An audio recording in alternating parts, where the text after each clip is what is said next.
Welcome back to the deep dive. Today we're wading deep into a story that should genuinely capture your attention, especially if you operate or rely on, well, any major network. hmm We are talking about a major security breach against F5 networks, a massive maker of networking infrastructure.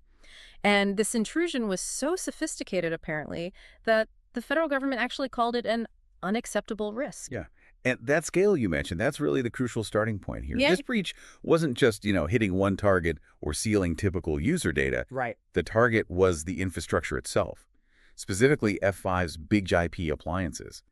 These things are used by thousands of critical networks globally.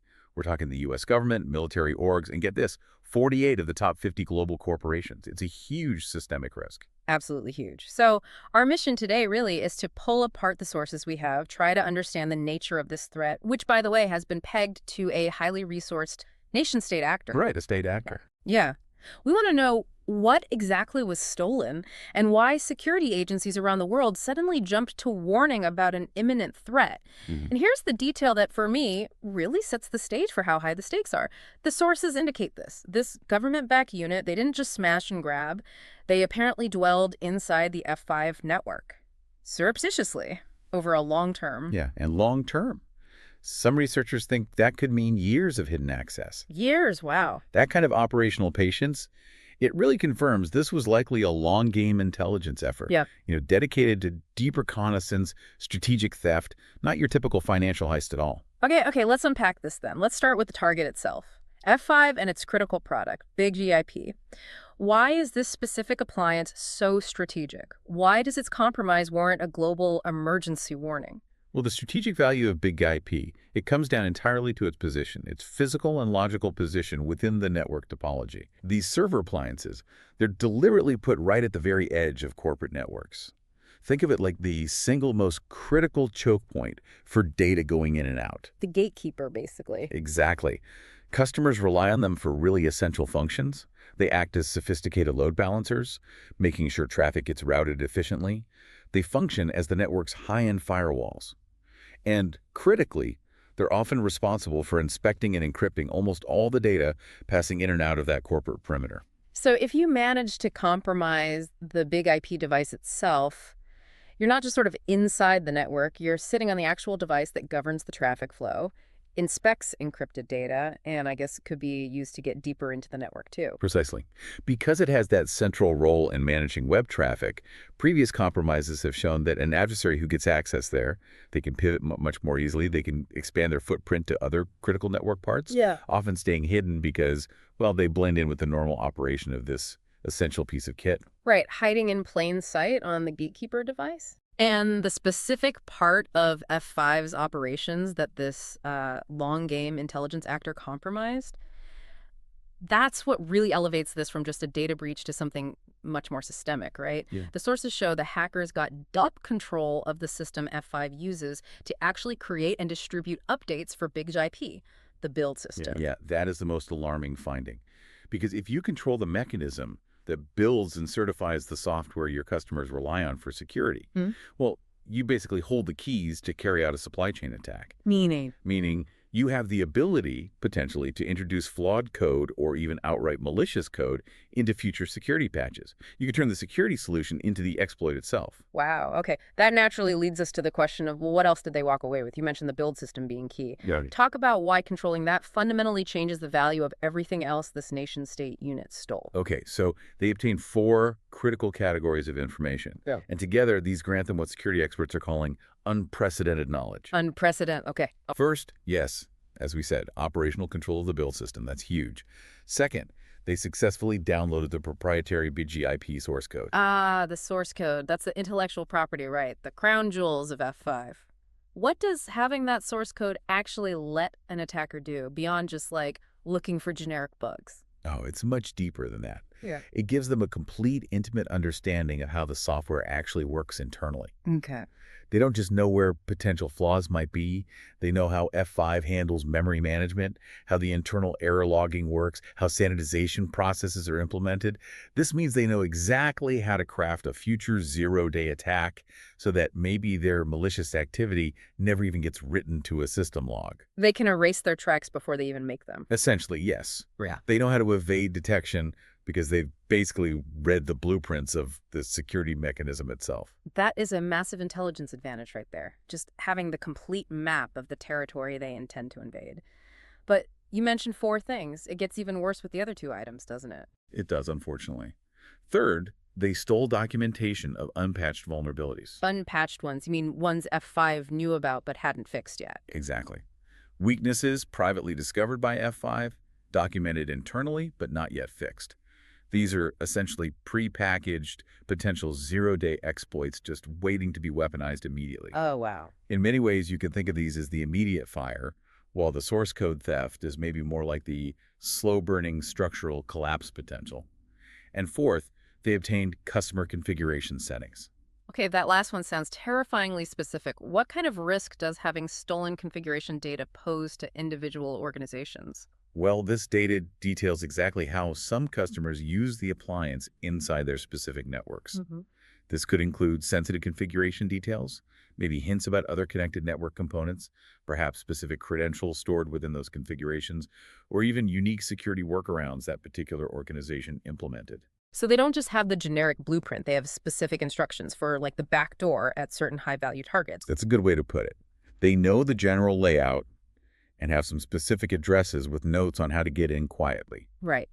So when we look at the whole picture here, source code, these unpatched vulnerabilities, customer configurations, and control of the build system, it suddenly becomes crystal clear why we saw such a massive government reaction. Exactly. This entire combination, it creates the perfect recipe for highly targeted, potentially undetectable supply chain attacks. Absolutely. The risk profile is compounded. You've got the control over the update mechanism combined with deep knowledge of the source code, which lets them build a perfect implant.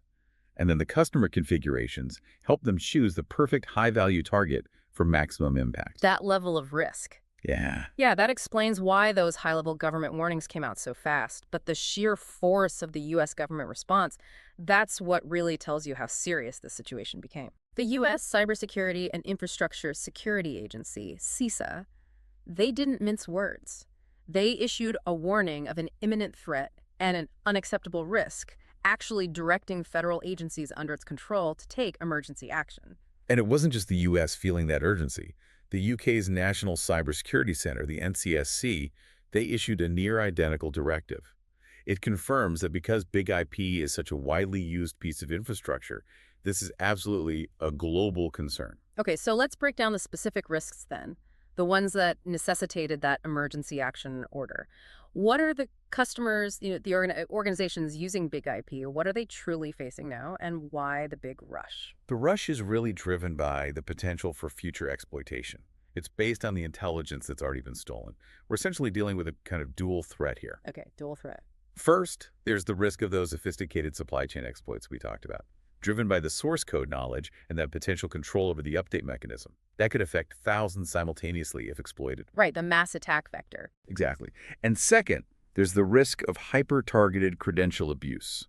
That's where the stolen customer configurations could be leveraged to gain deep, specific network access at highly sensitive organizations. Targeted attacks. Got it.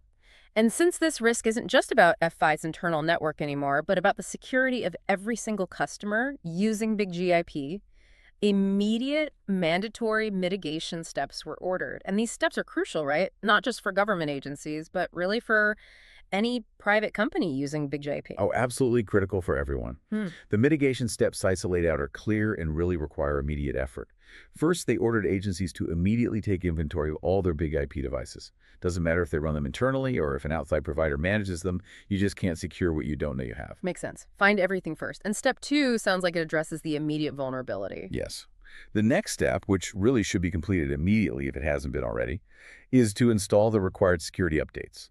F5 released patches for its BIG-IP, F5 OS, BIG-IQ, and APM products. F5 released several updates, and you can find these associated CVE designations.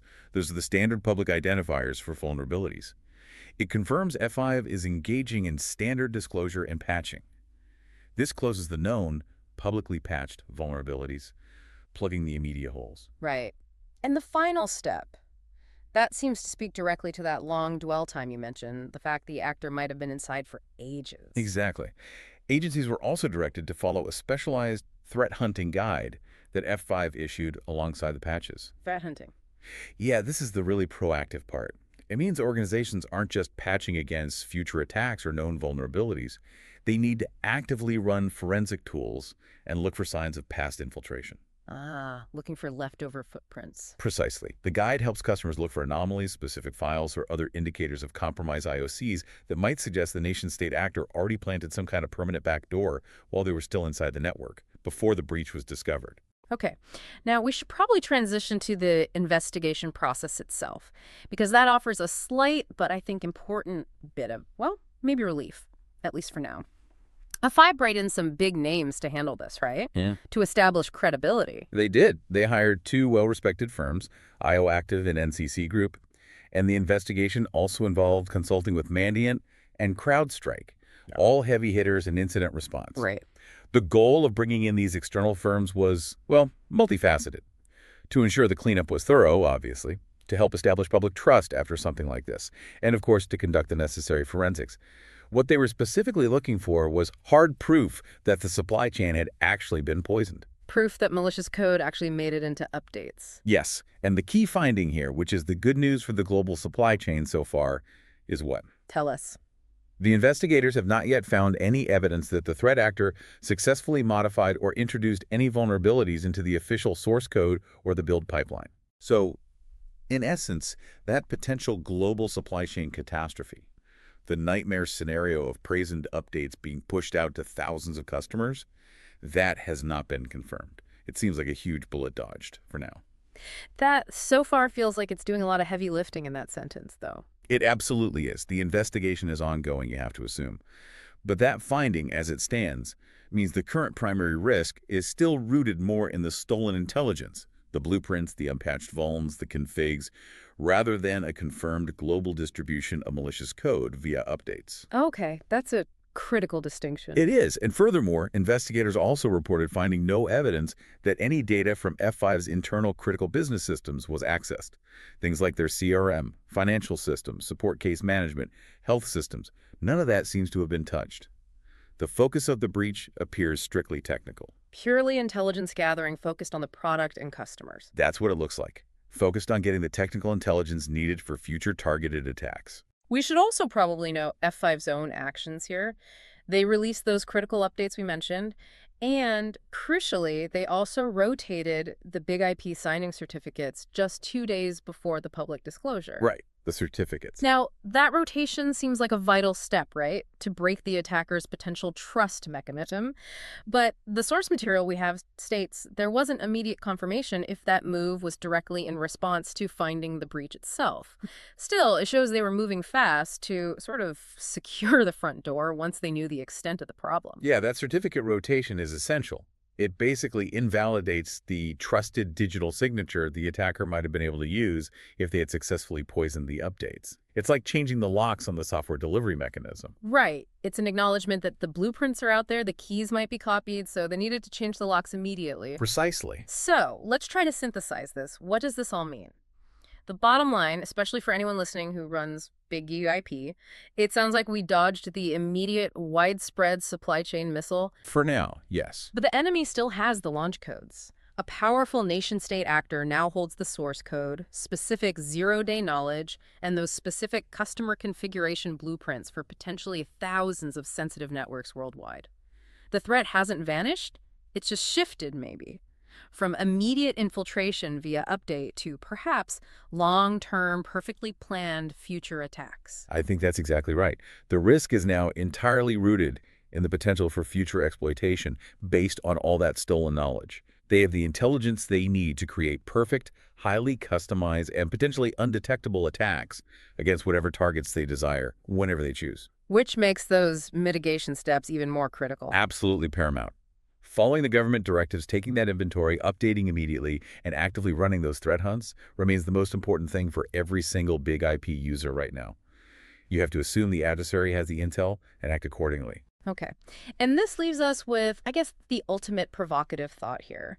Something for you, the listener, to consider based on everything we've discussed about this patient, long game intelligence actor. Why? Why would a sophisticated, resource-rich threat actor maintain years-long, deep access, steal the source code, the build system controls, only to be discovered without, according to the current investigations at least, actually exploiting that supply chain vector before the disclosure? It's a fascinating question, isn't it? Was their primary intention just pure intelligence gathering all along? Yeah. Maybe long-term spying on a few extremely high-value targets Right. rather than aiming for mass Well, disruption? maybe something else. Or were they simply holding on to this perfect set of tools, this capability, waiting for a specific geopolitical moment, or perhaps a higher priority target to emerge before they executed an attack using that supply chain vector? The sheer length of that dwell time really suggests an objective far more strategic than a quick hack. And what that ultimate long-term intent or targeting strategy might be, that's what every security team defending these networks will be trying to figure out and monitor from here.